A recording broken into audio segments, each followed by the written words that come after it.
قدرمنو اوریدونکو ستاسو پام راړو د نعمانیې مدرسې او د دارالافتا د مسؤل د الحاج مفتی جان محمد صاحب یو اصلاحي بیان ته.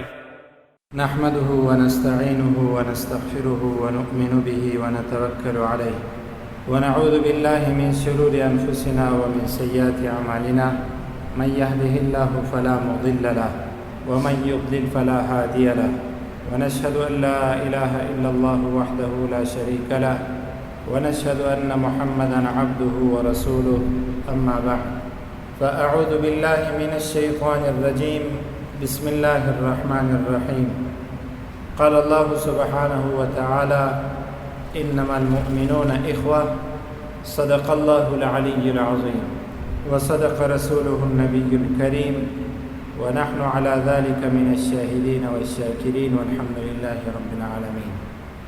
مسلمانانو ورونو، الله رب العزت د انسانیت لپاره جناب نبی کریم صلی الله علیه وسلم ته داسې یو دین ورکړي چې د ټوله انسانیت په هر بخش او هر شعبه کې مشکلات حلولی سي. هم یې حل کړي دي او اوس فی الحال هم په ټولو ادیانو کې تر ټولو غوره دین دین اسلام دی.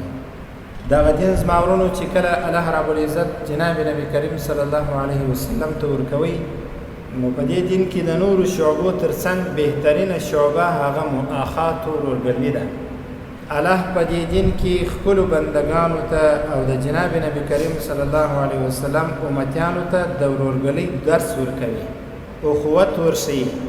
او چې کله درس د ورورګلوۍ ورکول سو بندګانو پیروانو ته د قرآن کریم او یا د الله بندګانو ته د جناب نبی کریم صلی الله علیه وسلم امتیانو ته، نو باید انسان تر خپلو خواهشاتو تیر سي. تاسو په یو کور کې فکر وکړئ، د مشر ورور چې کله یو نظر وي، کشران ورونه تر خپلو خواهشاتو تیریږي. د پلار چې یو نظر وي، کشران تر خپل نظر تیریږي، خواهشاتو تیریږي. د استاد چې کوم نظر وي، شاګردان تر خپل نظر تیریږي. بلکې د یو بادشاه چې کوم نظر وي، د یو کار په باره کې، د یو خبرې په باره کې، رعایت تر خبرې تیریږي، تر نظر تیریږي. د بادشاه سره د هغه د نظر تایید کوي. نو الله رب العزت بندگانو ته په دین اسلام کې د ورورګلوۍ درس ورکوي. او دا زه یو مهمه خبره درته کوم چې د آینده ټول عمر لپاره به ان شاء الله تعالی ستاسو په ژوند کې یو انقلابي حیثیت لري. د ورور معنا ده، د ورورګلوۍ معنا ده چې زه د خپل نظر تیر یم، خواهشات مې قربان کړل، د عزت ارزومند نه یم، شهرت نه غواړم، ما هر څه قربان کړي دي او زما ټوله رابطه د خپل خالق سره. انما المؤمنون اخوه، مؤمنان ټول سره ورونه دي. څه مطلب؟ مطلب دا که چیرې یو مؤمن تر بل مؤمن فوق او برتر سي، یو ډیګري او مرتبه لوړه حاصله کړي، دا بل مؤمن حسد نه ورسره کوي. یو سړي ته الله رب العزت سخا ورکړله، دا بل مؤمن ورور بیا شرا نه ورته کوي چې الهي د ده څخه د سخا صفت واخله. یو سړي ته الله رب العزت ښه جایداد ورکړي، دولت یې ورکوي، بل مؤمن مسلمان ورور د هغه ریښې نه کاږي، بېخکني نه کوي، خوشحاله کیږي. یو مؤمن مسلمان ته الله رب العزت علمیت ورکوي، ورین تندی ورکوي، بل مؤمن مسلمان د هغه لپاره شراوي نه کوي. نو په ورورګلۍ کې زما ورونو دا شی پروت دی. یو بل درس په دې ورورګلوۍ کې پروت دی، هغه دا چې یو مؤمن د بل مؤمن سره حسد نه کوي. یو څه خبرې باید رډې هم وسي، حقیقت هم وویل سي. او د انسانانو مزاجونه که د دغو خبرو د کولو سره ټکر او مخالف وي، دوی او خپل مزاج، دوی او خپل طبیعت، د دوی طبیعت به د دوی سره پرېږدو. حقیقت ویل ځکه پکار دي زما ورونو چې زموږ لکه تېره جمعه چې دا خبره ما وکړله، زموږ د سیالۍ میدانونه مساجد او مدارس جوړ سوي دي. که موږ د چا سره شخصي دشمني کوو، که موږ څوک راغوزاروو، که موږ یو بل چاته مشوره کوو، هغه یا به په مسجد کې کېږي، یا به په مدرسه کېږي، یا په بل دیني مقدس ځای کې به کېږي.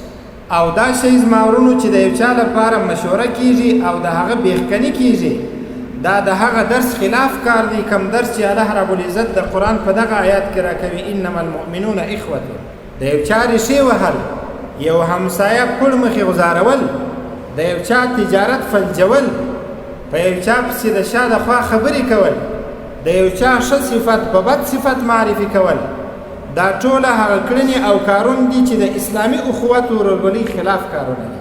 نو سیالي نن سبا په مساجدو کې د الله رب العزت په هغه مقدسو د عبادت په ځایو کې شروع سوې ده. که چیرې د مقتدي امام نه و خوښ، سیالي ورسره شروع کوي مقتدی. که د امام بیا د مقتدي سره ټکر راغلی، امام سیالي په منبر او محراب کې ورسره شروع کړي. او که چیرې بیا د مقتدیانو تر مابین ټکر سره راغلی، د نظر اختلاف و، بنیادي اختلاف نه دی، نه یو مقتدي د بل مقتدي پلار وروژلی دی، نه ورور وروژلی دی، نه د قوم او قبیلې دشمني پر غاړه اخیستې ده. خو چې کله یو مقتدي د بل مقتدي سره ټکر سو، د سیالۍ میدان صف اول جوړیږي، اول صف کې دشمني شروع شي، تر څنګ یې نه درېږي، بد یې ځینې راځي، سلام نور ادا کوي. خو چې کله بیا د قرابت مسله راسي، د غم او د شادۍ مسله راسي، د تجارت د شریکېدلو مسله راسي، د عزت او د شهرت مسله راسي، داغه مقتدی چې په صف اول کې ولاړ و، د خپل ورور څخه یې بد راتلل، په تجارت کې بیا زاري ورته کوي زما سره شراکت وکړه، بیا پیسې هم ورکوي، یو د بله معافي او بخښنه هم سره غواړي، وایي مشکل نسته، پروا نه کوي، زما او ستا تر مابینځ خو دا خبرې راځي، دا به سره پرېږدو، راسه چې کاروبار شروع کړو. تاسو څه فکر کوئ چې د دنیا د کاروبار لپاره یو نفر بل چا د غلطي ور معافوي، خو د آخرت د کاروبار د سمیدلو لپاره بیا معافي نشي کولی؟ نو د سیالۍ میدانونه زما ورونو اکثره ځایونو په اکثره محلاتو کې تاسو وګورئ مسجدونه جوړ سوي دي، او د سیالۍ میدان چې کله مسجد جوړ سو، بیا د هغه درس خلاف کار دی، کم درس چې رب العالمین موږ او تاسو د قرآن کریم په دغه آیات کې راکوي، انما المؤمنون اخوه. په صف کې په څنګ کې نور سره درېږي، او په شاله چې نور غټ ګناهونه دا سړي پر غاړه باندې واخیستله، غیبت یې شروع کړي، درواغ یې پر وتړل، بهتانونه یې پسې وویله، د ده ښه صفتونه یې بد صفتو ته ور واړوله، د ده ښه رویه یې په غلطه رویه معرفي کړله. دی تر ټولو نیک و چې کله دی ورسره سم سو، دی چې ورسره خراب سو، دغه ښه سړی تر ټولو بد سو. نو خبره زما ورونو دا ده چې دا د بني اسرائیلو مزاج دی، دا د یهودو د نصاراو مزاج دی، چې موږ د خپل مزاج سره د شریعت مزاج او طبیعت برابرو. موږ به کوشش ما ورونو دا کوو چې خپل طبیعت د شریعت د طبیعت او مزاج سره موافق جوړ کړو. شریعت څه راته وایي؟ هغه دا راته وایي چې دا مؤمن مسلمان ورور ستا ورور دی، په بازار او دکان کې ستا ورور دی، په کور کې ستا ورور دی، مسجد او مدرسه کې ستا ورور دی. برداشت یې که په چوره دې درته ویل هېڅ مشکل نشته، سیالي مو ورسره کوه، غیبت یې مه کوه، شیطانت یې مه کوه، حسد مه ورسره کوه، پر مخ یې مه وهه، توکم مه باندې، لعنت مه پر وایه، پیغور مه ورکوه، طعنې مه ورکوه، خو دا ستا مسلمان ورور دی. او که ته سیالي په مسجد کې ورسره شروع کړې، نو تا خو د قرآن کریم پر آیاتو باندې عمل نه وکړي. الله رب العزت دې زموږ او ستاسو سیالۍ مشروع کړي، روا کړي، روا سیالي زما ورونو، مشروع رقابت، روا رقابت، دا پروا نه کوي. یو سړی راځي په صف اول کې ناست دی، د قرآن کریم تلاوت روزانه یوه سپاره کوي، بل نفر راځي وایي 2 سپارې زه روزانه تلاوت کوم، دا روا رقابت دی، روا سیالي ده، مشکل نشته. دغه ناروا سیالي زما ورونو چې یو د بله مسلمانان سره کوي، او بیا په داسې مقدس ځای کې کوي لکه مسجد، دا تر ټولو عظیمه ګناه ده، لوی جرم دی. دلته خو طرف پېژنې، دلته خو ستا د منبر او محراب سره تعلق جوړیږي، دلته د دغې لارې څخه تا ته اسلامي شعائر درښودل کېږي، اسلامي هدایاتو باندې ته خبرېږې، اسلامي ارشادات ته در رسول کېږي، په قرآن خبرېږې، احادیث ته درښودل کېږي.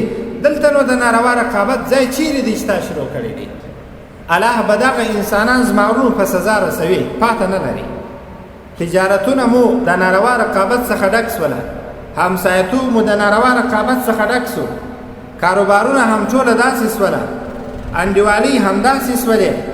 هغه مقدس ځایونه چې باید موږ خپل رب پېژندلی وای، رب ته مو سجده کړې وای، د سترګو څخه مو اوښکې توی کړې وای، نن انسانان خصوصا مسلمانان په هغه ځایو کې رقابتونه او سیالۍ سره کوي. داسې خو پېښه نه سوله، داسې مو تر اوسه نه واورېدل، داسې مو یو حالت په خپلو سترګو نه ولیدی چې یو چا مدرسه جوړه کړله، یو چا د یتیم کور آباد کړي، یو بل نفر دې مشروع رقابت وکړي، هغه دې 2 واره د یتیم کور آباد کړي، 2 مدرسې دې جوړې کړي. داسې مو تر اوسه په مسلمانانو کې نه ولیدله. اما ناروا رقابت چې شیطان هم ورسره ملګری سي، دی هم د شیطان اصلي جاسوس د ځانه جوړ کړي، بیا په مسجد یا په دغه ځای کې چې د الله د عبادت ځای دی ناروا رقابت شروع کړي. د دې منبر او مسجد څخه یو څه حیا کول پکار دي. هر چیرې چې شکایتونه راغلي دي د چا څخه چې موږ زباني اورېدلي دي، چا چې موږ ته د الفتا ته راغلي دي شکایت یې کړی دی، بس دغه ناروا رقابتونه په دا مقدسو او پاکو ځای کې شروع شوي دي. او بیا به زما ورونو د دغه ملا، د دا قاري، د دې حافظ و طالب، د دې قاضي و عامي و مفتي، د دې دینداري موږ ته کله د منلو وړ ده چې دی په منبر او محراب کې سیالي کوي، په صفو کې سیالي کوي. د دغه انسان دینداري بیا موږ نسو منلای. ولې خو د دغه انسان رقابت د قرآن کریم د دغه آیات سره وګورو، انما المؤمنون اخوة، مؤمنان خو یو د بل سره ورونه دي. ناروا او ناجایز رقابتونو سیالي نه سره کوي. تا چې دلته په دغه عبادت په ځای کې سیالي شروع کړله، اسلامي اصول خلاف وچلېدلې، چې کله د اسلامي اصول خلاف وچلېدلې په تا کې بېدیني راغله. د بېدینه سړي سره بغض کول روا کار دی، د هغه سره محبت کول ناروا دی. څوک چې د الله په وړاندې مبغوض سو، څوک چې د الله په دربار کې بد سو، د هغه څخه بد وړل، دا د جناب نبی کریم صلی الله علیه وسلم عادت دی، سنت طریقه ده. من اعطى لله ومنع لله وابغض لله واحب لله وابغض لله فقد استكمل الايمان. کچا ورکړه هم د الله لپاره کول، منع هم د الله لپاره کول، محبت هم د الله لپاره کوي، بغض هم د الله لپاره کوي. جناب نبی کریم صلی الله علیه وسلم فرمایي فقد استكمل الايمان، دغه انسان ایمان پوره کوي، دا ایمان ته ورسېدی.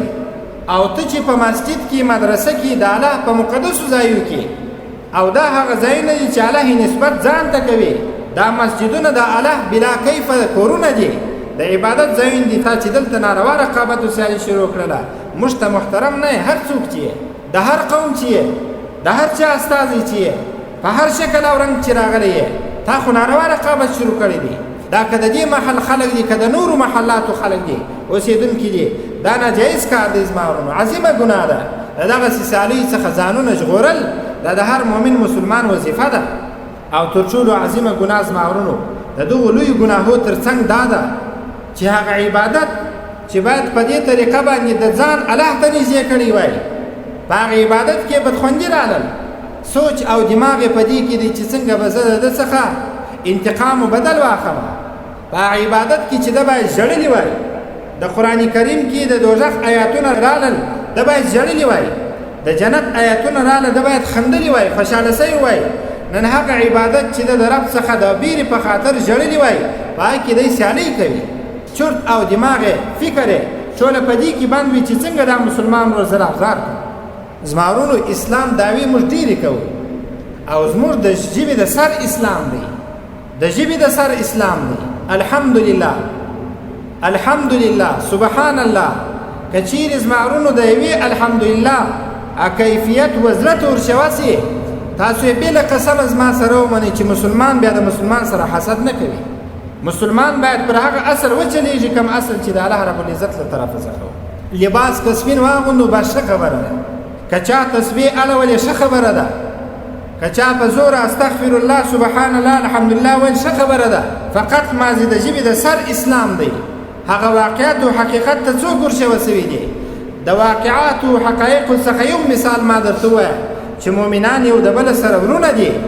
المؤمن مرآة المؤمن، یو مؤمن د بل مؤمن لپاره هنداره ده. پتا کې غلطي ولیدل درویش ودل خامه بده وه، او که پتا کې غلطي ولیدل درویش ودل بیا نو د لپاره پلانونه سنجوي. دا د افسوس خبره ده زما ورونو، او دا زموږ او ستاسو د جناب نبی کریم صلی الله علیه وسلم طریقه نه ده. صحابه کرامو د اسلام څخه مخکې د جاهلیت په زمانه کې پر یوه سترخان نه سر راټولېدل، پر یوه لار باندې نه روان، یو د بل ناروا رقابتونه کوله، یو د بل ناروا سیالۍ کولې، یو د بل به د شراب په څښلو کې مخته وه، یو د بل به په زنا کولو کې مخته وه. دا هغه وخت دی چې د اسلام څخه مخکې دی. مر کله چې الله رب العزت دین اسلام ور نصیب کوي، ټوله ناروا رقابتونه یې پرېښودل. هغه صحابي ته جناب نبی کریم صلی الله علیه وسلم اکای وژلی دی، خو د نبی سره پر یوه سترخان باندې ناست دی، د نبی سره پر یوه ټغر باندې ناست دی، د نبی سره په یوه مجلس کې ناست دی. رقابت نبی پرېښوي، ناروا رقابت. دین اسلام دا درس ورکوي انما المؤمنون اخوة. دغه صحابي چې ستا اکای نبی در وژلی دی، د دین اسلام درس دا دی چې دا ستا ورور سو، ناروا رقابت پرېږده. نبی پرېښودی، انتقام یې نه دی ځینې اخیستی، بدل یې نه دی ځینې اخیستی. هغه صحابي لکه څنګه چې نور صحابه کرام دی، هغسې یو صحابي او موږ وایو چې موږ د نبی امتیان یو، خو خپله مو د پاک پیغمبر صلی الله علیه وسلم طریقه پرېښې ده. الله دې موږ اصلاح کړي او الله دې زموږ په ژوند کې عملي اسلام راولي. دا بربادي چې دي زما ورونو، دا کفار چې مسلط دي، قتلونه ورځ تر بله زیاتېږي، قحصالۍ را روانې دي، زناوې ډېرېږي، سود ډېرېږي، رشوتونه ډېرېږي، خمار زیات سوی دی. هر ځای چې ورسي یو څوک به خامخا په یو لوی ګناه اخته وي، خو وجه دا ده چې موږ عملي اسلام نه کوو، سربیرن و سطحي اسلام دی. که زموږ فایده وه، زموږ د مزاج سره د اسلامي حکم برابر وو او زما پر مزاج مقتدیان وچلېدله، زه د دوی پر مزاج وچلېدلم، ګزاره سره کولی سو، نور اسلامي اصول موږ پایماله کړي دي. د الله په لحاظ ما ورونو، دا پیغام موږ تاسو ته پرېږدو، ستاسو کار دی. دا خبرې منل او نه منل زموږ د زور کار نه دی، زورواکي نه ده. دلته یو غلبه نسته، دلته واک قدرت نسته. که چا دغسې کارونه کول، الله به یې په سزا رسوي. او که چا د خپلو کړنو څخه اجتناب و پرهیز وکړي، د دغسې بدو او ناروا کارو څخه الله رب العزت به بدل ورکوي، ښه بدل به ورکوي. یو بله خبره زما ورونو د دې تر څنګ چې انما المؤمنون اخوة، مؤمنان سره ورونه دي. د مؤمنانو شان دا دی چې یو د بله به د جنګ څخه پرهیز کوي، جګړې به نه سره کوي، شخړې به نه سره کوي، جنجالونه به نه سره کوي. د حدیث څخه دا معلومیږي وایي چې کله مؤمنان په جنګو سره اخته سي، الله رب العزت د جنت دروازې باندې بندې کړي. چې کله مؤمنان مسلمانان په شخړو سره اخته سوله، په خپل منځ کې په جنجالو سره اخته سول، الله د جنت دروازې باندې بندې کړي، نسي وداخلېدلی. او تر دې لا خطرناکه خبره زما ورونو دا ده، زموږ د دیوبند علما کرام فرمایي وایي کله چې انسان د ورورګلۍ اسلامي ورورګلۍ خلاف وچلېدی، جګړه یې په مابینځ کې راله، فساد یې رالی، وایي د دغه انسان د باطن پر اصلاح باندې سخت تاثیر کوي. د دې پر ځای چې دا مسلمان ورور خپل باطن اصلاح کړی وای، په شخړو او جنجالو اخته سو، اصلاح باطن یې پرېښودله، تزکیه یې پرېښودله، د دې پر ځای چې دی سم سي بد سو. ځکه نو مولانا اشرف علي تانوي صاحب فرمایي وایي ما ډېر وختونه د غیر مقلدینو سره مناظره وکړله، د شیعګانو سره مناظرې وکړلې، د هندوانو سره مباحثې وکړلې، د غلطو ډلو سره مې ډېر بحثونه وکړله، خو زه په دې باندې پوه شولم چې دغه جنګو زما پر باطن باندې بد اثر کوي. ما د ټولو څخه توبه وکړله. چې کله یې توبه وکړل، بیا په ټول عمر کې مولانا اشرف علي تانوي صاحب نه د چا سره بحث کړی دی، نه مباحثه کړې ده او نه مناظره کړې ده، نه جنګ کړی دی. ولې دا د انسان پر باطن باندې بد اثر کوي. نو چې کله زما ورونو انسانان یو د بله اسلامي ورورګلۍ خلاف وچلېږي، په مابینځ کې جګړې او شخړې راځي. چې کله جګړه او شخړه رالل، دغه انسان د خپل باطن د اصلاح څخه په غفلت کې سي، بېخبره سي. او الله رب العزت زما ورونو قرآن کریم کې چې دا آیات فرمایل دي انما المؤمنون اخوة، المفسرین فرمایي وایي مسلمانان او مؤمنان چې سره ورونه دي، داسې سره ورونه دي لکه څنګه چې جناب نبی کریم صلی الله علیه وسلم د مکې مکرمې څخه هجرت راوکړي، مدینې منورې ته راغلی، نو بیا ځینو صحابه کرامو خپل جایدادونه د خپل ورونو سره نیمه کړله، او حتی یو صحابي له اماده و دې ته سو، دوې ښځې درلودلې، ول دا یوه زه طلاق کوم، باید زما یو ورور صحابي چې د مکې څخه هجرت راکړی دی هغه دې په نکاح کړي. دغسې ورونه سوله، دغسې در خپلو خواهشاتو تېر سوله، دغسې یې خپله هر څه قربان کړله. خو متاسفانه چې موږ بیا هغه خبره کولی سو چې موږ د اسلام نارې وهو، خو هغه عملي اسلام په موږ کې نسته او نه ځای ورکوو. ناروا رقابت یا په مسجد کې شروع، یا په مقدسو ځایو کې شروع، سیالۍ و جنګونه په داسې ځایو کې کېږي. کله چې د تجارت ځای سي، بیا یو د بله معافۍ سره کوي. او د دې سره بله خبره زما ورونو، د جمعې ورځ ده، په داسې یو مبارک ځای کې تاسو ناست یاست، که ستاسو په محل کې زما ورونو داسې فاسد مزاج انسانان داسې فاسق مزاج انسانان دا یو طبیعت ولري چې د انسانانو سره ناروا رقابتونه کوي، د دې سره تعلقات مطلقاً باید پرېږدو. او حتی علامه الوسی رحم الله تعالی فرمایي په روح المعانی تفسیر کې، مولانا عاشق الهی صاحب بیا انوار بیان تفسیر کې فرمایي وایي د هغو انسانانو سره چې ورورګلي نه کوي، فسق کوي، فجور کوي، ګناه کارونه کوي، شیطانت کوي، چغلخوري کوي، د دې سره ناسته او ولاړه ناروا کار دی، روا کار نه دی. قطع کې د دې انسانانو سره تعلقات که په محل کې دا انسانان شخړې غواړي، جنجالونه غواړي، پر یوه مرکزي نقطه نسل راټولیږي، اتحاد نه پیژني، اتفاق نه پیژني، یووالی نه پیژني، د دغو انسانانو سره د دې پر ځای چې تعلقات وساتل صداقت سي. او د یو عاقل انسان لپاره زمارون د یوه خبره به انشاءالله کافي. تا چې په محل کې جنجال پیش کړي، په مسجد کې د جنجال پیش کړي، ستا د ناروا سیالۍ لپاره مسجد ته مرکز وګرځوي، ستا څخه بیا بچی کم عبرت حاصلولی سي، ستا څخه بیا د اولادونه کم پند اخیستلی سي، کم نصیحت حاصلولی سي. تا خو صحیح تربیه ورنه کړله، په ناروا تربیه او په بیکاره تربیه دې لاړوی کړي. یو بله خبره زمارون د دې تر څنګ چې یو ځای کړو هغه ده موږ او تاسو زمارونو مسجد کې چې راجمع کېږو، جامع کې چې راجمع کېږو د کم هدف لپاره؟ د دې هدف لپاره چې موږ او تاسو د خپل خالق سره رابطه جوړه کړو، 2 رکعته لمونځ وکړو، د قرآن کریم تلاوت وکړو، الله رب العزت راضي کړو، الله رب العزت ته چغارې ووهو، وژاړو چې الهي ته زموږ څخه راضي سي. خو چې کله موږ په مسجد کې سره په جنجال اخته سولو، په شر او شور اخته سولو، د دې څخه هغه انسانان بده استفاده کوي، کوم انسانان چې د مسلمانانو تر مابین بې اتحادي او بې اتفاقي راوستل غواړي، او هغه انسانان چې د مسلمانانو تر مابین یووالی راوستل نه غواړي، هغو انسانانو ته موږ باید موقع ورنکړو، وخت ورنکړو. زموږ د بدو کارونو څخه باید دوی استفاده ونه کړي، داسې نه وي چې زموږ کارونه کړي وي او زموږ کارونه د دوی لپاره په ګټه تمام شوي وي. نو د دې لپاره زمارونو چې موږ ځانونه اصلاح کړو، راسي موږ د دغه آیات ځانونه مصداق وجوړ کړو، انما المؤمنون اخوة، مؤمنان سره ورونه دي، دا که امام دی، طالب دی، دا که عامی دی، حاجي دی، هر څوک چې دی مؤمنان سره ورونه دي. یو بله خبره هم تاسو واورئ، مولانا اشرف علي تانوي صاحب په حالاتو کې راځي وایي دومره ذهین انسان الله رب العزت جوړ کړی و، الله رب العزت داسې طاقت ورکړی و په دلایلو کې، وایي د دنیا ټول کفار او انسانان که راجمع سوي وایي د ده سره یې مقابله کړې وای، نو د ټولو انسانانو د شکست لپاره مولانا اشرف علي تانوي صاحب وایي 2 دقیقو ته ضرورت درلودی. دا اوس د راتګ څخه مخکې ما یو کتاب کړی، که د ټولې نړۍ کفار او انسانان راجمع سي، مولانا اشرف علي تانوي صاحب دوی ته د شکست ورکول لپاره فقط 2 دقیقو ته ضرورت لري. خدا خبره لکه څنګه چې مخکې د ده په باره کې درته وکړل، اوس یې بیا په بل عنوان درته را تکراروم، هغه ده. نو مولانا صاحب تانوي صاحب رحمه الله تعالی فرمایي وایي زه دا 2 دقیقې هم د دوی د شکست لپاره نه استعمالوم، وایي داسې نه وي چې زما څخه جګړه یا فساد پیښ شي او د دغه آیات خلاف ونه چلیږم، انما المؤمنون اخوة، مسلمان به راته ناست زه شکست ورکولی شم. الله ښه ذهن ورکړی و، دلایلو کې ډېر تکړه و، مګر زه په خپل مسلمان ورور د شکست لپاره دا 2 دقیقې هم نه استعمالوم، جنگ را څخه ونه سي، فساد پیش نه سي، په جګړه کې اخته نه سمه. نو مولانا اشرف علي تانوي صاحب د دومره استعداد و طاقت و جوهر باوجود انسانانو ته د مقابلې لپاره نه حاضرېږي، او موږ او تاسو قصداً خپل اولادونه د مقابلې لپاره تیاروو.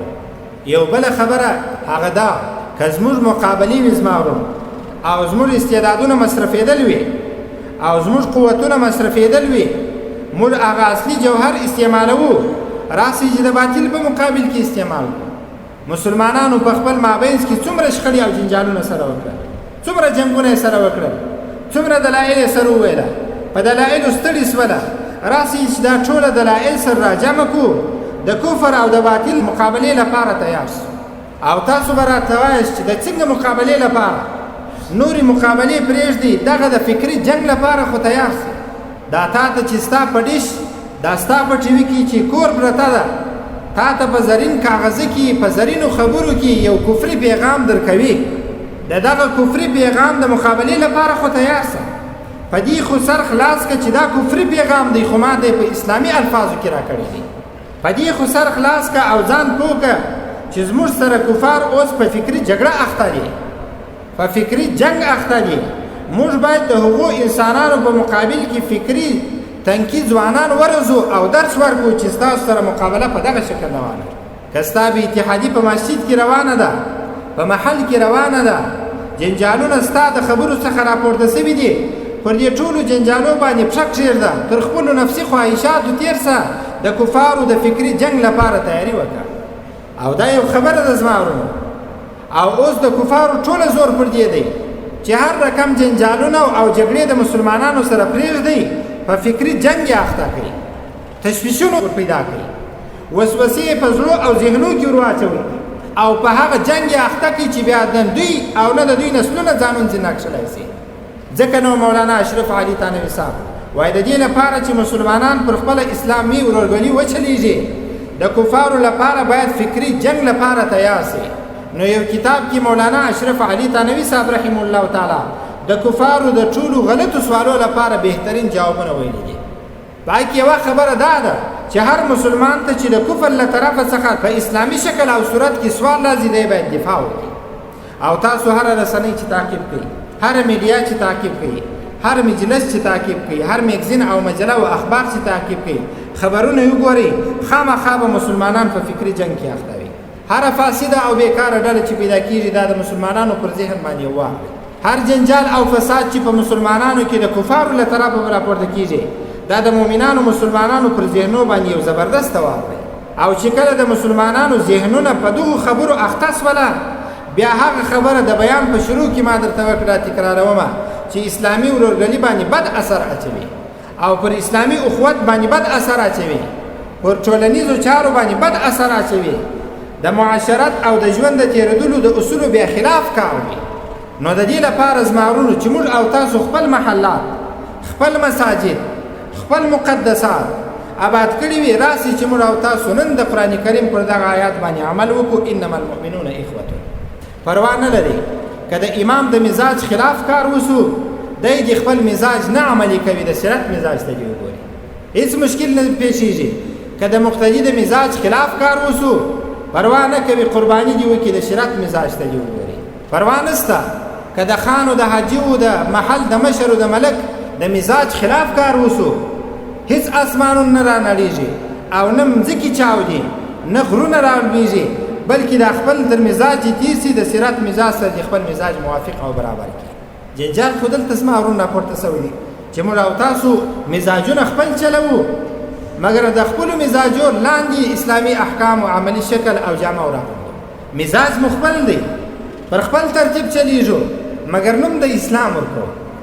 طبیعت مو خپل دی، د خپل طبیعت موافق کارونه کوو، مګر نوم مو بیا د دین د کارو ورکړی وي، نوم مو د ایمانی او اسلامي احکام ورکړی وي چې دا خو اسلامي وظیفه ده، دا خو ایمانی دنده ده. حال دا چې موږ خپل طبیعت او مزاج چلولی. نو صحابه کرام زما ورونو تر خپل مزاج تېر سوله، او حتی هغو مزاجونه چې د صحابه کرامو کم مزاجونه دوی چې خپل مزاجونه پرېښودله، په دنیا کې بل مثال داسې څوک پېښولی نه سي. بیا نو قرباني یې ورکړل، تر مزاج تېر سوله، الله ربالعزت اصلاح هم راوسته. موږ به هم تر خپلو مزاجو تېرېږو، موږ به هم تر خپلو طبیعتو تېرېږو، تر خپلو خواهشاتو به تېرېږو. دا خپل خواهشات به قربانوو چې شریعت څه راته ویل هغه به کوو.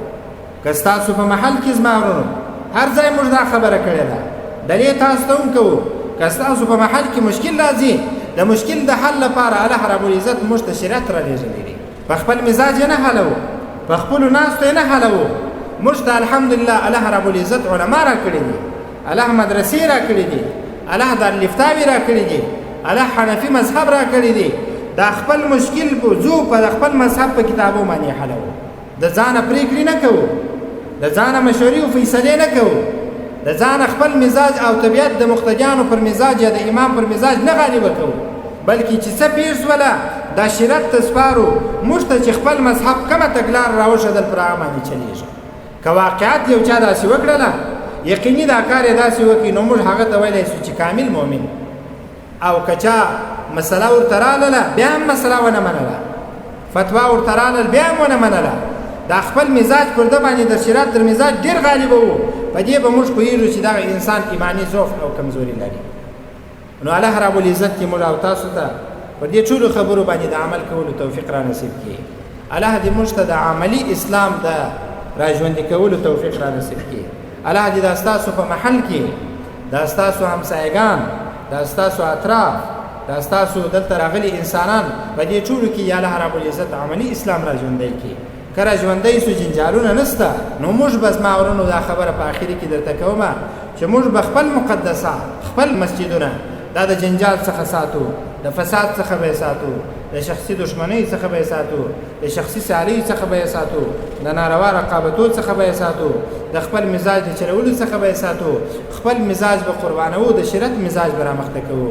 دلته به قرآن ته غاړه ایږدو، دلته به دین ته غاړه ایږدو، دلته به د جناب نبی کریم صلی الله علیه وسلم احادیثو ته غاړه ایږدو. بیا په ټولنه کې اصلاح راتللی سي. که غواړو چې ټولنه اصلاح کو، غواړو چې جامعات اصلاح کو، غواړو چې نوی نسل اصلاح کو، غواړو چې خپل ځانونه هم اصلاح کو، غواړو چې په دا فکري جنگ کې پر کفارو غالب سو، نو راسي چې د خپلو طبیعتو او مزاجو تیر سو. که څوک نسبت یې زما ورونو دغه انسانان به همیشه ناکامه وي، او که اوس نسي ناکامه آینده به الله رب العزت ناکامه کوي. او که چا د خپلو ناروا رقابتو لپاره مساجد د میدان لپاره استعمال کړله، د ډګر لپاره استعمال کړله، تاسو یې راباندې شاهدان زه پر دې منبر درته ناست یم، الله به یې په سزا رسوي. ولې دا د الله کورونه دي، دا د الله رب العزت د عبادت ځایونه دي، دا الله رب العزت په دې ځای کې خوشحاله کیږي. که څوک خپلې شخصي دشمنۍ او رقابتونه په دې ځای کې راژوندي کېدل غواړي، الله به یې په خپل عذاب و سزا رسوي. واخر دعوانا الحمد لله رب العالمين. اتحاد اتفاق اطاعت خوفی خدا دا سبب دا بریمو د ملګرو پرشتیا فتح نصرت مو پيون کی اتحاد اتفاق اطاعت خوفی خدا دا سبب دا بریمو د ملګرو پرشتیا د تفریقی پلار کی نشته نصرتنا اتحاد اتفاق اطاعت خوفی خدا دا سبب دا بریمو د ملګرو پرشتیا ټول بطر یو قیادت لاندې اتحاد اتفاق اطاعت خوفی خدا دا سبب دا بریمو د ملګرو پرشتیا پر غلیمانو باندې بل کوس نورنا اتحاد اتفاق اطاعت خوفی خدا دا سبب دا بریمو د ملګرو پرشتیا کم وحدت للاس ورکلی اتحاد اتفاق اطاعت خوفی خدا دا سبب دا بریمو د ملګرو پرشتیا در رقیبانو با پراشی ارمانونا اتحاد اتفاق اطاعت خوفی خدا دا سبب دا بریمو د ملګرو پرشتیا